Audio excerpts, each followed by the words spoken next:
ભાવથી છે, કારણ કે ત્યારે શીરો બને છે ને ત્યારે ભાવ છે.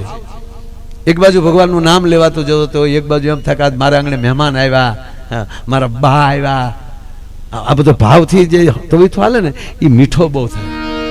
અને આડે દિવસે શીરો બનાવે સાહેબ એ મીઠો ન થાય. શું કામ?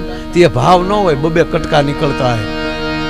છોકરા હેઠવા બેહી તારા બાપ મહેમાન આવ્યા કવરાય છો, હું મને ટાટિયો દેવો, તા હેરાનો હાવ હોવા જ વયો છે. ખરેખર બેનો અખતરો કરજો તમે. હજી આ જો હું આ જરાય ખોટો પડું ને સાહેબ હું ગાવાનું બંધ કરી દઉં. તમારે ભાવથી લોટ બાંધતી વખતે તમે જે માતાજીને માનતા હો, જે ભગવાનને માનતા એનું સ્મરણ કરતા કરતા રોટલીનો લોટ બાંધજો અને એ રોટલી ખાશો ને એના સ્વાદમાં ફેર હશે.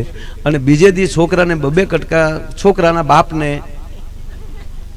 જેને તમને નજીક પડતું હોય ને એને એને બબે કટકા ગાળ્યું દેતા દેતા મનમાં તમે લોટ બાંધજો. એ રોટલી તમે કૂતરાને નાખજો. અને જો એ રોટલી કૂતરો ખાય તો હું ગાવાનું બંધ કરી દઉં સાહેબ. કૂતરો ઊંઘીને વયો જાય. આ તો નથી ખાવે, પણ ઘૂઘૂત પછી બિચારો ક્યાં જાય?